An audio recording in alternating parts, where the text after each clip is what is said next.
welcome to Gamesmaster. The kind of show that your mother warned you about and your granny kept under a favourite chair next to her mint humbugs. Games reviews, tips and challenges and a lovely little souffle recipe from my Auntie Marisha all add up to a piping hot show delivered warm into your inviting lap. Now for the first of our game playing challenges, let's go over to a man who's had my Auntie's souffle and come back for more, the Gamesmaster. Welcome to my kingdom, where games are generated and challenges conceived. I am so pleased you've been able to join me once again. The first of my little challenges this week involves a decidedly feisty young superhero by the name of Strider. You have 3 minutes to guide him through the Russian city of Kazafu and to defeat the city's final guardian, a gargantuan metallic reptile. The forces of good are depending on you. Try not to let them down. And attempting to stride magnificently through the perils of this challenge is a young man from Harrow. Please flap your hands fervently for Chevron Hart.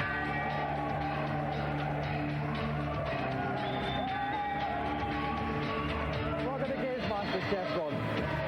Now, I think this challenge is pretty much impossible. Are you confident? Yep. Well, I have my doubts, Chevron, but I wish you all the best. If you'd like to plump yourself in our games playing chair, we'll get ready to begin. And back again with us in the commentator's pulpit is Neil West from Sega Power. Welcome back, Neil. Hi, Dominic. Now, Neil, this is a very tough challenge. What tips can you give Chevron? Yeah, you weren't joking when you said it was near impossible. Basically, the time limit is very, very strict. Basically, one piece of advice, make full use of the power-ups. Not only can he get some extra energy, which will help him no end, but he can also pick up droids, which will march ahead of him, fly above him, and that will take out most of the baddies if he uses them properly. Okay, well, the challenge is, just to reiterate, 3 minutes to get to and destroy the end of level Guardian on level 1. It's a very tough challenge. Are you ready, Chevron? Then get striding. Okay, and he's off. Okay, now what's his first initial obstacles he's overcoming? These first few baddies are really no problem. He can just flex his arm. He's got this lightsaber, which is very, very helpful. He mustn't waste too much time kicking people from behind. Time limit's very, very strict, so you just must concentrate on keeping running. Lovely somersault. Lovely double somersault there. That scores 10 points from the Finland judge. It certainly does. Jumping's a good idea. It's faster than walking. So oh no, he's just taking a walk from that guy. Lost one energy bar there. That's right. You see the green energy bars up at the top. He started with 3. He's now down to 2. Okay, now there we go. Now we've got a droid. That will walk down ahead of him, sort out the baddies for him. The only trouble is it's quite slow, so it might hold him up. This is tricky. Now he can do 2 things. He can either wait for them to lift, which is what he did. That cost him time. He could, however, have slid underneath them. Okay. Oh my word, Charles Atlas here. How's he going to do this? Now down to the first boss. There's a definite method to this, and he's got it. Oh, you wait under there, and you just hammer him. Okay, well we're coming up to 1 minute gone. He's got 3 minutes to do this challenge. He's doing very well indeed. Climbing up again, takes that. Now he's got the droid below him, and he's got the eagle above him. That should take care of a lot of the baddies. Oh, what's this horrific, humongous thing coming? Okay, it took a hit. It took half a hit. You see one of the energy meters is down to red, so he's got 1.5 left. Climbing up here, there you go. He's got an extra energy bar. Oh, humongous! But he lost it again. He lost it again. Okay, he's not doing too bad at all. He's down to half energy. He's about halfway through. Okay, 1.5 minutes as well. He's halfway through his time. He got another energy bar, and if he grabs that, he'll have a big sword. Now, he mustn't waste too much time getting that. Okay, down the hill. Okay, he's leaping to save time. Oh, very good move. Cleverly leaped over the spider. He knew that was coming up. Okay. Now, where are we now? Right, he must crouch down, and he's got it. Oh, is there some kind of laser defense system? That's right. Guarding the catacombs underneath. There you go. He's made it. Oh, yes. What a smooth as a plane. That is a very, very clever move indeed. He took out the laser beam while he was falling. Very, very useful. Okay, and that's 2 minutes now. He's got 1 minute left.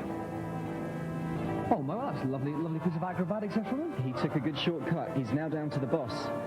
Now he's got to work out his my word, they're all jumping together. Here we go. What are they doing? Here we go. This is a caterpillar with its brandishing its... Oh my word, he's got him already. It's gone. No problems whatsoever. With 45 seconds to spare, Chevron made short work of that.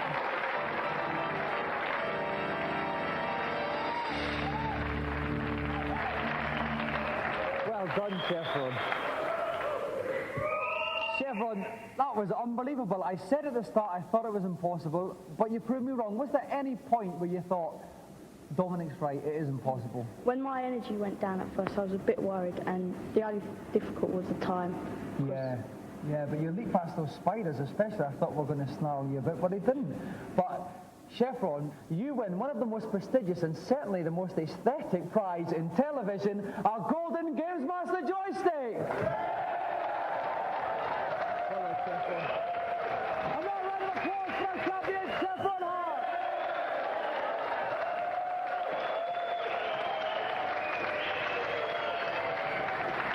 And as Chevron and his joystick stride majestically into the sunset, we'll take a look at this week's reviews.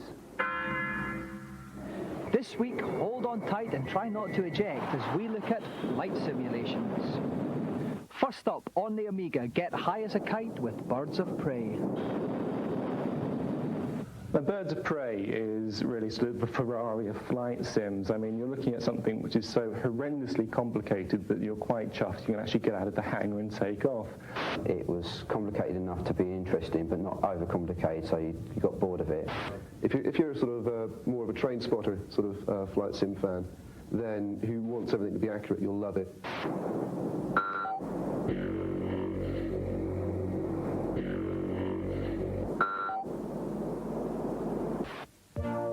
Next up on the Mega Drive, pick out those bogies with a Sidewinder or two in F-22 Interceptor. Loads and loads of hours of play there. Brilliant stuff. Great graphics, great sound. On F-22, I just felt a little bit detached, a little bit removed. Maybe the colour's just a bit too bright, I'm not sure. Something looked console-y about it and not a simulation. F-22 was not very good because it was just there was too complicated controls on the joypad.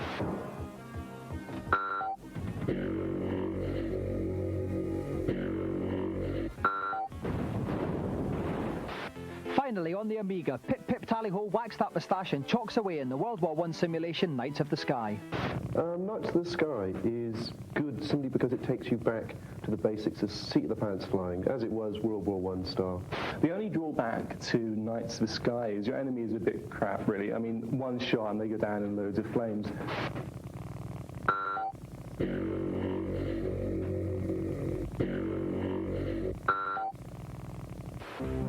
Now for our new game section. A game that's bound to get flight simulation fans rubbing their helmets with glee when it's released later this year is Attack. Julia Coombs from Microprose Software gives us a sneak preview. Attack is set in the year 2001. It's in Colombia. You assume the role of Supreme Commander of a US government-controlled undercover agency. There are no set missions in Attack. There's just one overall objective, and that is to bankrupt the drug barons of Colombia. What we want to achieve with the game really is to extend the parameters that are set by current flight simulators on the market at the moment, because not only is there a true-to-life flight simulation aspect to the game, but there's also a huge strategy element in there as well.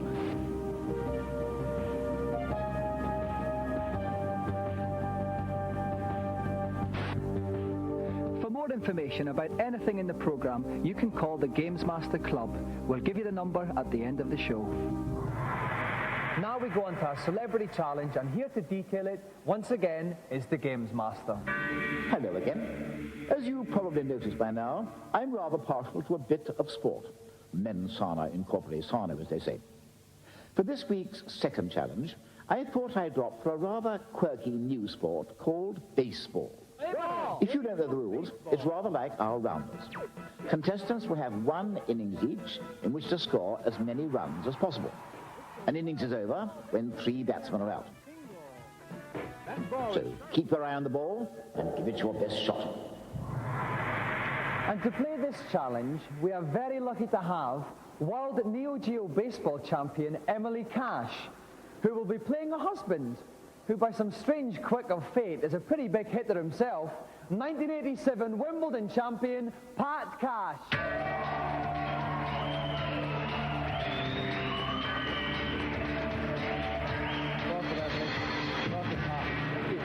Now, Emily, if I could start with you, you're obviously the pre-match favourite. Are you going to crush Pat into the ground tonight? Pulverise him. Oh, yeah. That's good to see. Now, Pat, you're a pretty big hitter on the court. Are we going to see that converted into a lot of home runs? Well, I hope so. I mean, I've got a good eye for it, but, you know, she's a terrific pitcher, so I don't know. I might have to win it with my pitching. I'm not sure. Okay, well, we've obviously got a bit of a grudge match here. If you want to see who wins between Emily and Pat Cash, join us after these messages.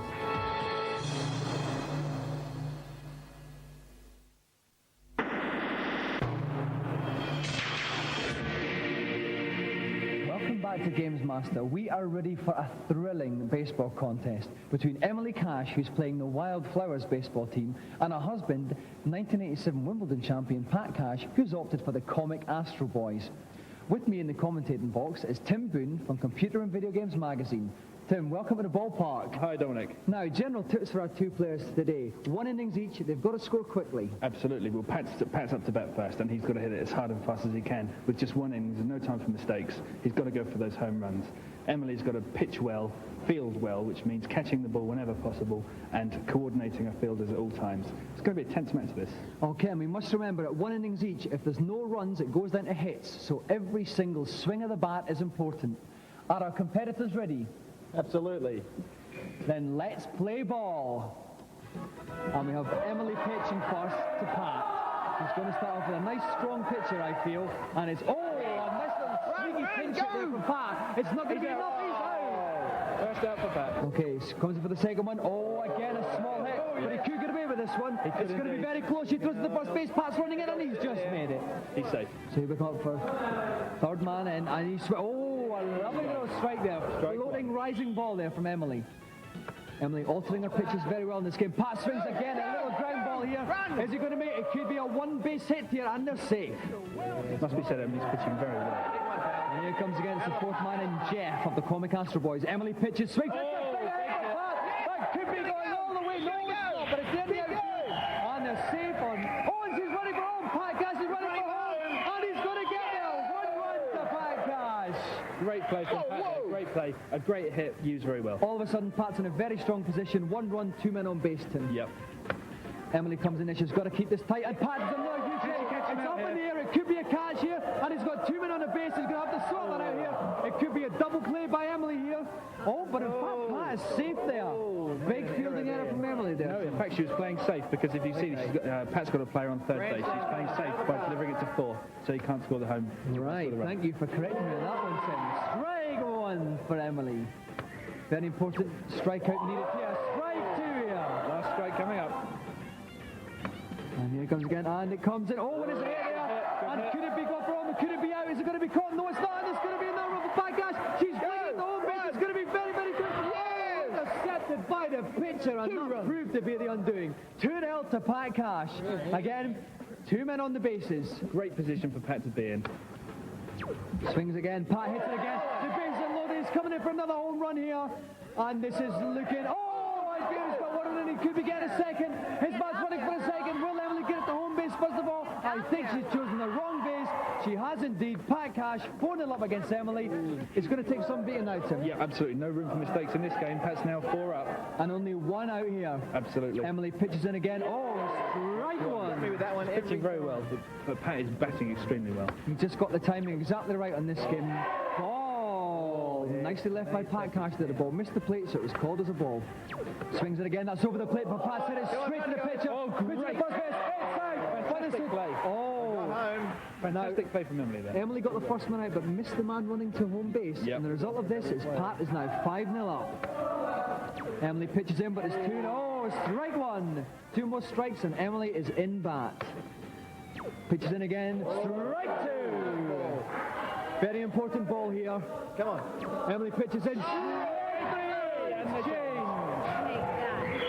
But Pat there with a total of 5 runs, 6 hits. It looks like the Comic Astro Boys are going to win this one. Yep, very little Pat could have done there against those pitches, but then again, he's 5 up now. Emily's got her work cut out.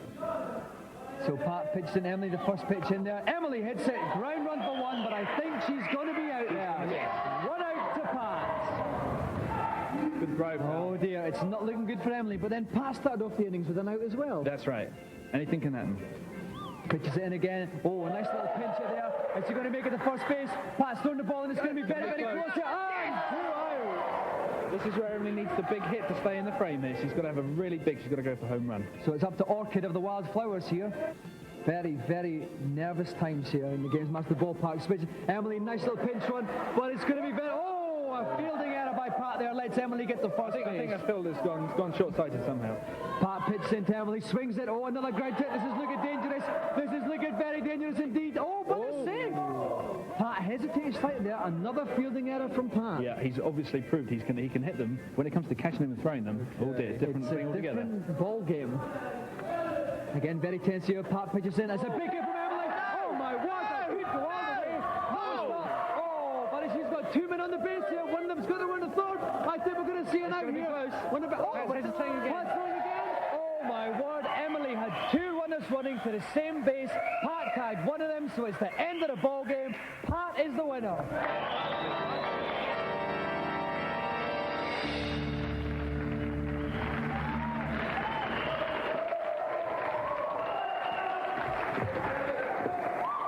Emily, commiserations. You started off pitching like a dream, but then Pat started banging you all over the ballpark. What went wrong? Well, I think my girls, they couldn't keep their eye on the ball. I think they had their eyes on the other team.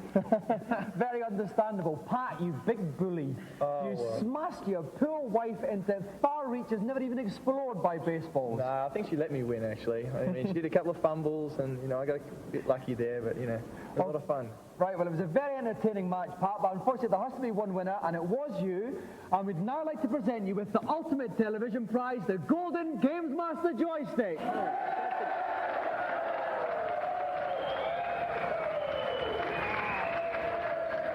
And another round of applause for Pat and Emily Cash.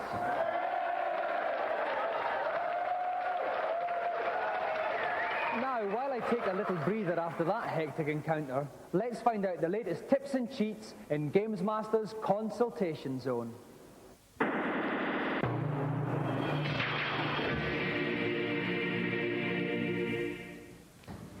Hello, Gamesmaster. Welcome to my kingdom. I am delighted to see you. And what have you got to ask me? I've been playing the game Link for several months now, and I've found a hidden town, but I cannot find a magic key. Do you know where it is, please? Do I indeed, you audacious young urchin? Once you reach the hidden town, pick up the spell, and then cast it at the far right of the town.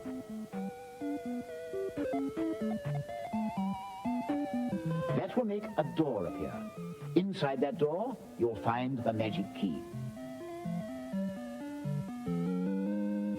Thank you. Who's next, please? Hello, Gamesmaster. Oh, I'm delighted to see you. Welcome to my kingdom. I've heard that there's a hidden room on level 2 of Alex Kidd. I've been looking everywhere for it, but I just can't find it. Where should I be looking? Oh dear, we really are rather behind, aren't we? You will find the room just past the cage eagle.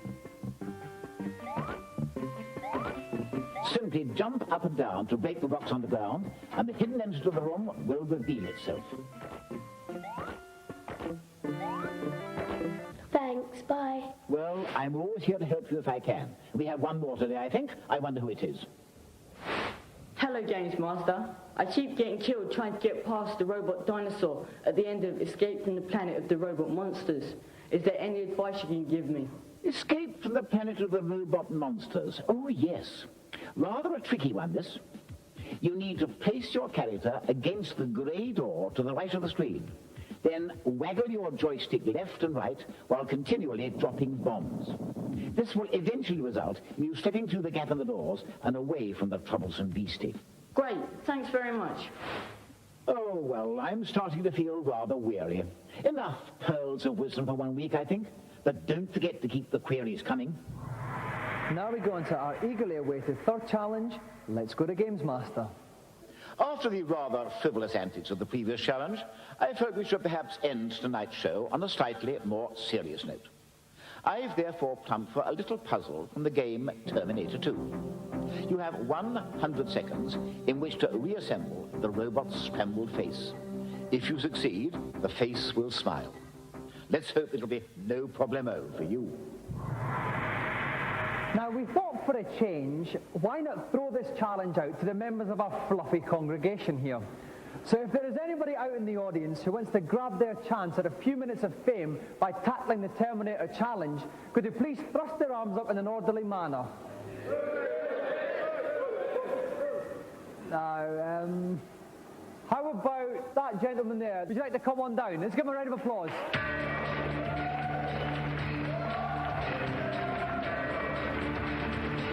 Welcome to Gamesmaster. And your name is? Martin. And where are you from, Martin? I'm from Stanmore in Middlesex. Right, now do you know the Terminator 2 game? Yeah. So you're familiar with our puzzle challenge? Yeah. If you'd like to plonk yourself down in our hot seat, we'll get ready to start the game. And joining me in the pulpit again is Tom Watson from Renegade. Hello again, Tom. Hello again, Dominic. Now, this is a bit of a tough challenge, this Terminator one, isn't it? It is a bit. I think we'll all recognise the game principle, but seeing it on a computer screen really does change it. And of course, there's a timer, so the player can't hang around. Okay then. Martin, are you ready? Then get solving that puzzle. Right, so Tom, what should Martin's general tactics be? We know the puzzle. How does it change in a computer format? Well, I think one of the things here is that he really has to look at the picture at the bottom right, which will give him the clue, albeit in black and white, of what he has to do in getting Arnie's face back together again. I think one of the real differences between the original physical, we can actually see he's getting the eyebrow section in there, and he's just lining that up nicely. Right. One of the real differences here is that you don't have that sort of sense of touch and the ability to see the pieces closely. He's got 65 seconds left, so he seems to be doing okay. They seem to be forming into a sequence. Right, that's good. The eye's going into place now. He's getting the flesh areas together. You can see a part of the nose. So there, that drops into place. Yeah, I think he's doing quite well. Right, 50 seconds, just about halfway through his time. The crowd are giving him their encouragement.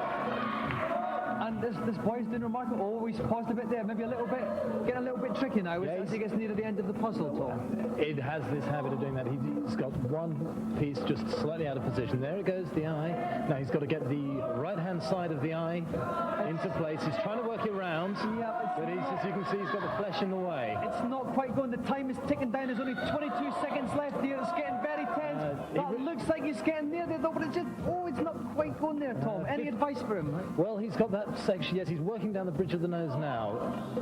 He really needs to get that central forehead piece into position. He's trying it at 7 seconds. Okay, 6, 5, 4, 3. He's not going to make it. 2, 1. Oh, and he's just out of time there.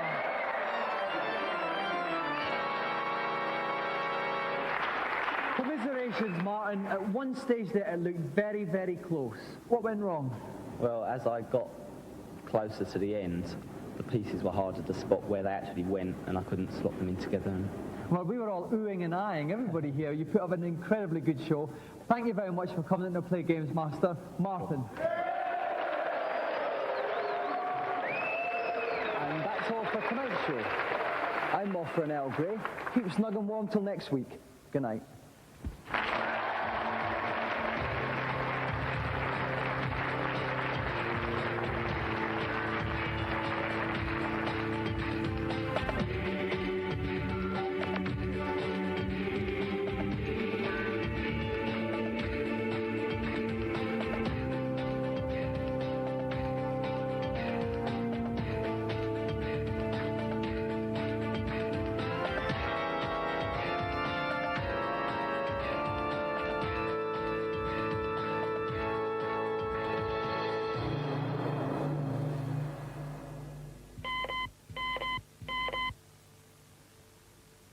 Now for those details about the Gamesmaster Club. We have free t-shirts, new competitions and posters with information about the show. The number to call, and please dial carefully, is 0891 600 123. Calls are charged at 36 pence a minute off-peak and 48 pence at all other times. If you're under 18, please ask permission before making the call.